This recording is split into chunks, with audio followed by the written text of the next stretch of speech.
Did you know that there's one Connecticut agency that oversees the safety of its citizens? It's the Department of Emergency Services and Public Protection. Sue Smith takes a closer look at this important agency in this installment of Your Government in Action. Do you remember where you were when the 9/11 tragedy took place? Most Americans do. And according to the Deputy Commissioner of the Department of Emergency Services and Public Protection, we as citizens should be more vigilant than ever.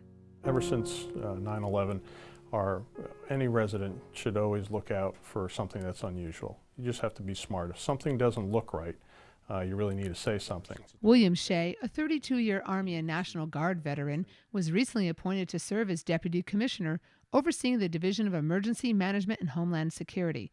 We asked Colonel Shea to show us around the command center and to explain how the operation works. This is the meat, if you will, of the Emergency Operations Center. Each of the desks that are here has key individuals that are seated here, and this gives them the opportunity to be able to represent their agency, but also the opportunity to work and interface with various agencies that are within the room. You always got to be looking at what's going on. Any large assembly of people, any transportation asset that we have, everything constantly needs to be looked at. You've got to go through extra security checks if you go into certain buildings and positive identification. Those are the types of procedures that have been put in place in order to ensure the safety of our citizens. They have ramped up or turned up the volume on every conceivable aspect of public safety, emergency management. Stamford Mayor Michael Pavia appreciates the efforts being made by DESPP.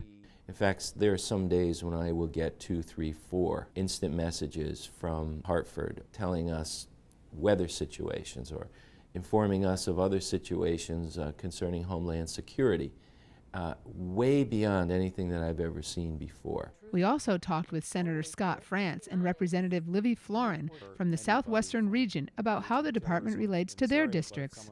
Well, they've come light years here in the last 2 to 3 years.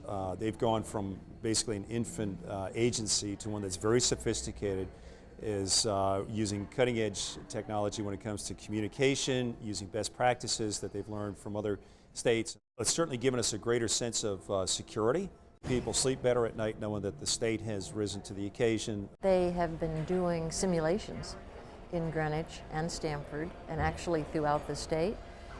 And we've basically written the book, apparently. Stamford and Greenwich are the paradigms, and we have been chosen to be the model. In the wake of last year's October snowstorm and Hurricane Irene, where many towns and cities were without power for days, this department played a key role in passing along vital information to Connecticut residents. This is the media center. This is where the governor has the opportunity and the place that he goes to during an emergency, during a disaster, in order to communicate with the citizens of Connecticut. Merritt Parkway and Wilbur Cross are now closed. And after last year's 2 storms, this is probably one of the most visible spots that people will recognize. Most of the issues we've faced in the last couple of years have been weather related. And we've shared resources with neighboring towns, we've collaborated on projects with other towns. The state provides us with a forum to meet regularly with the other partners in the Region 1 EMDs, and it's very valuable to us. New Canaan has benefited greatly from it. Back at the State Armory in Hartford, where the department is headquartered, decisions are made and procedures and protocols are planned. The main message that Deputy Commissioner Shea wants to convey to the citizens of Connecticut is to stay informed.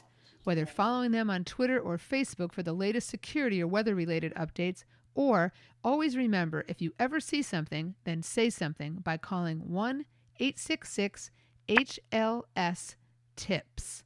There's really 3 things we'd like to pass on to our residents. First one is get a kit. Next piece is to make a plan. And the last piece is to stay informed, because that'll help you be better prepared, you and your family.